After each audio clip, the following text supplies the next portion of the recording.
With prices up for a 996, I'm definitely thinking of selling my car. But would I regret that decision? If you've watched my last video, you know that I recently moved from California to Florida. After a few months of living in Airbnbs, I'm finally moved into our new house. And my trusty 996 has been shipped across the country all the way to Florida. It is a bit dirty, but that's not anything that a good wash and detail won't fix. And it's gonna look a whole lot better if you subscribe to this channel. With the 996 being laid up for a bit between working on it and having to wait for it to be shipped, it becomes very easy to forget why I fell in love with the 996 in the first place. And that, of course, would be the drive. For me, it all starts with the steering feel. The hydraulic power steering, while assisted, is so much better than the later electric steering, which has gotten better, but still not the same. You just get just the right amount of feel, so you know when you're going over bumps on the road. And you don't have power steering by Armstrong, which can become quite a pain, especially in parking lots. You get plenty of feedback when you're driving, but without the numbness that you get in modern cars. Then there's the power. Roughly 300 horsepower may not be a lot by modern standards, but in its day, that was enough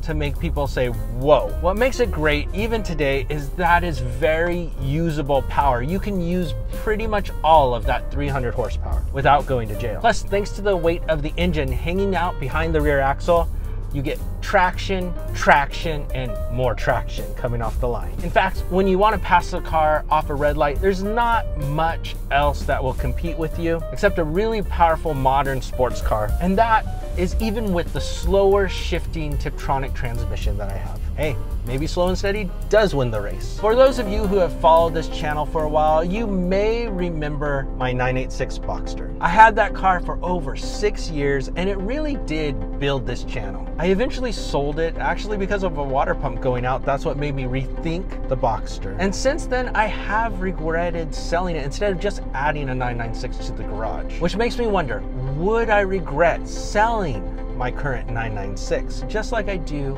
selling the 986. And with the way prices have been going up and inflation, if I sell the 996, I may not have another opportunity to get one for a reasonable price. Another factor would be, what cars would I replace the 996 with? I've thought about something like a C5 Corvette, maybe a C6 Corvette, a Maserati Gran Turismo, and of course, a Cayman. All of these are fun cars in their own way, but with the Corvette or the Cayman, I don't get back seats. And one of the advantages to the 996 is I can haul my kids around when I want to. After all, what is a Porsche without a car seat in the back? Now, the Maserati would have back seats, and actually quite roomy back seats. But the reliability of Maserati is definitely in question, as is some of the build quality. But they do make a very, very nice exhaust note. Another factor would be, how much could I sell my 996 for? Due to it now having just over 100,000 miles on it, and the Tiptronic transmission, we're looking at a bit over 20,000, maybe up to 25,000 with the right buyer. That's not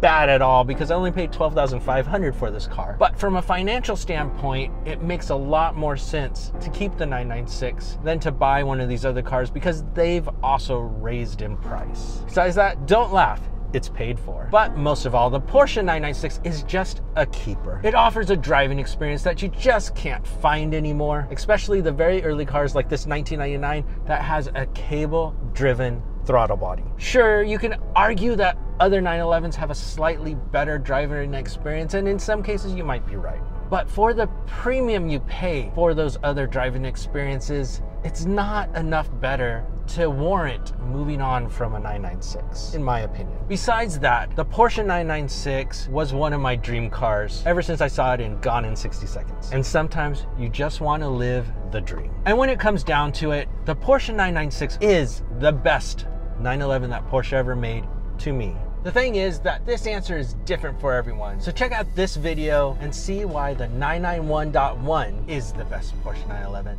that Porsche made.